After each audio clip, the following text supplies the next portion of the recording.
2023 PGA Show here in Orlando, Florida. My old friend, Matt Fisher, Mr. Short Game.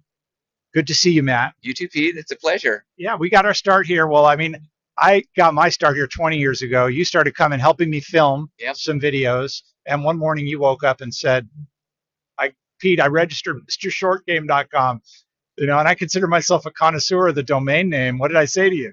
Well, first Pete got me wired on Cuban. It wasn't Cuban coffee. What kind of coffee was it? It was I think it was Moroccan or yeah, something. some coffee. Went to some dinner place, and I just got wired. Turkish coffee. Got wired all night. Couldn't sleep.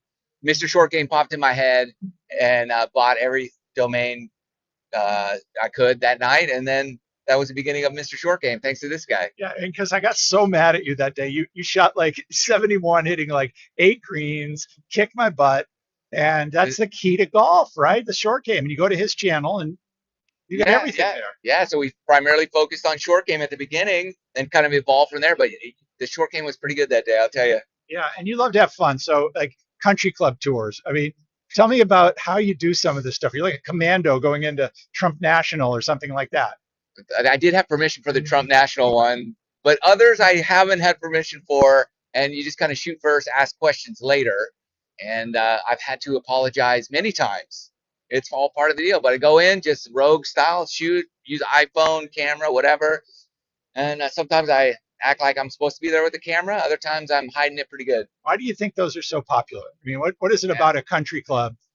Is it because of the exclusivity and the way you pose it? You're like, what is this $40,000 membership really worth? Yeah, so most people don't ever really get inside a place like Eastlake or Sherwood Country Club in ritzy Westlake Village out there in LA. So to go in and see what's behind the pearly gates is intriguing.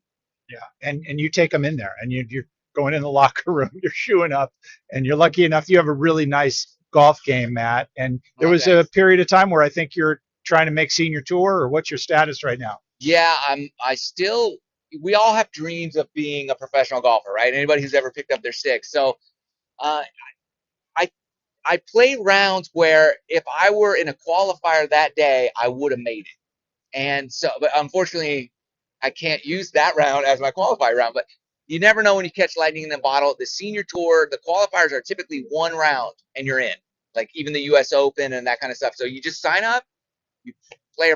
It's one round. Unlike like PGA Tour qualifiers, it's multiple rounds. Or that Monday qualifier, you better go 8 under. Right. It's a little different, but you still got to you got to play well. Exactly. Well, and I like to, whenever I talk to somebody like you, I like to ask you a couple of questions. And in your case, I'm going to ask you 2 questions. And the first one is, what are most amateurs getting wrong about the short game? What is there something obvious that we're just all missing that we should be doing or practicing different? Or maybe there's 2 things or 3 things. Yeah. Well, I think you said practicing different. Yes, I think most people don't practice the short game. You hear all the pros talk about like leave the driving range and go work on your chipping, and your game will be transformed. And that is true. So I think that in particular, because when you spend, let's say, 2 hours practicing your short game, you get bored pretty quick and you start inventing things to do, which is like, oh, what if I hit the ball like this or like this or like this? And that is what creates a good touch around the green. Okay, so someday you're going to have that shot on the course where you were just kind of fooling around with it. And you're like, yeah, I tried to hit a flop shot over a bunker to a tight pin. Now maybe I can do it. Now, my next question is a little more business, because you talk about aspirational. You have a business that is obviously your main thing that you do, but you aspire to be on the tour. Well, there's a lot of people that are doing gigs for years. They've been doing reselling and selling things on eBay, but YouTube is it's a whole medium to actually, people are millionaires. And how would you suggest somebody gets started to build an audience on either YouTube or social media? And what are some of the things you've learned? I would say if you that's the direction you want to go, the YouTube space. One, you've got to be passionate about whatever content it is you're going to create. So you got to love it. And then 2, man, you have to really stick with it and just continue to make content and not quit, because there's a couple years of you're working full time and getting no money. So, man, you better love it to do it, but you got to be consistent. You got to put out content. And then with that, you'll learn what to do and what not to do in terms of what you're doing with your content. Because you want your content to be seen, and if you're getting paid on advertising, you want those numbers to keep going up, things like that.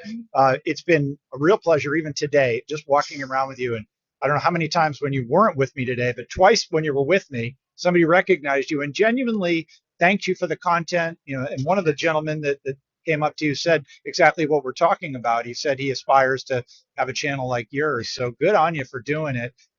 Any other thoughts on 2023? You see golf as we had a pandemic boom. Where do you think it's going in 2023? The show's kind of good. Show's great. Golf is, I call this like we're transforming from like a black and white to full from like silent films to full art. Like that's where we are right now in the golf world. It's a big transformation I see because more and more viewers are watching YouTube and they're getting all their content from YouTube.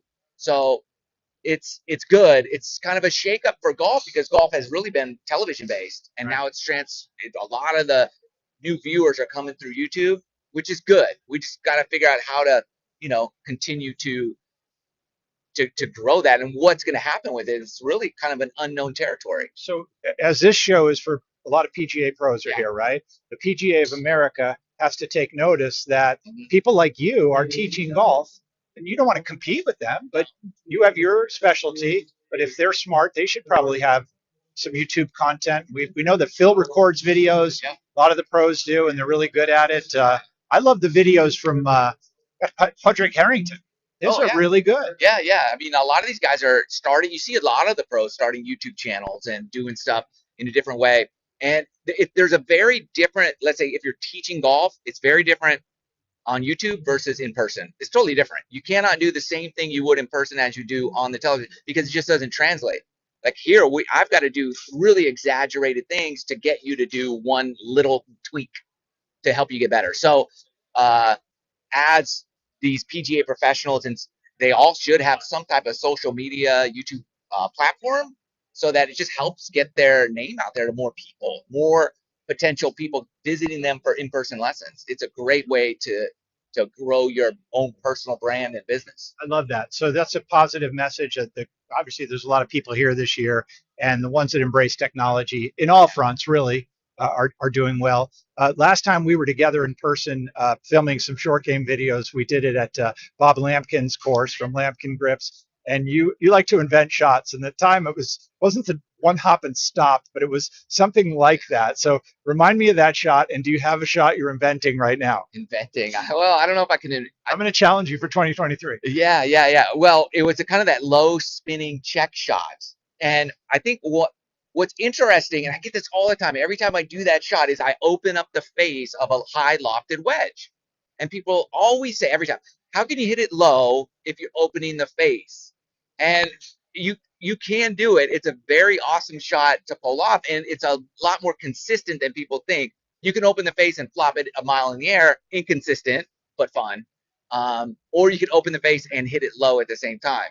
It's just a little different approach to it. But I think those are the shots that I love because you can really get creative and even do stuff like with a 9-iron, the exact same way. Open the face, but hit a low spinning little check and runner. Oh, I've seen it, and I've seen you do it over and over again, and there was no retaking or reshooting required. It's pretty awesome to watch. You definitely walk the walk. Couple of quick questions because I get excited when I chip in once. What's the most you've chipped in a round in the last 3 years?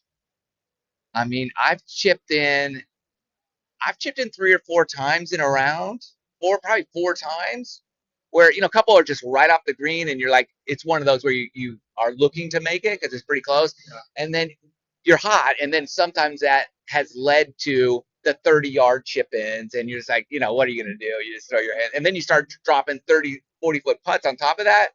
Forget it. Like it gets crazy. That's one of those rounds you talked about. Yeah. If you haven't figured it out by now, Matt's a believer. He practices what he preaches.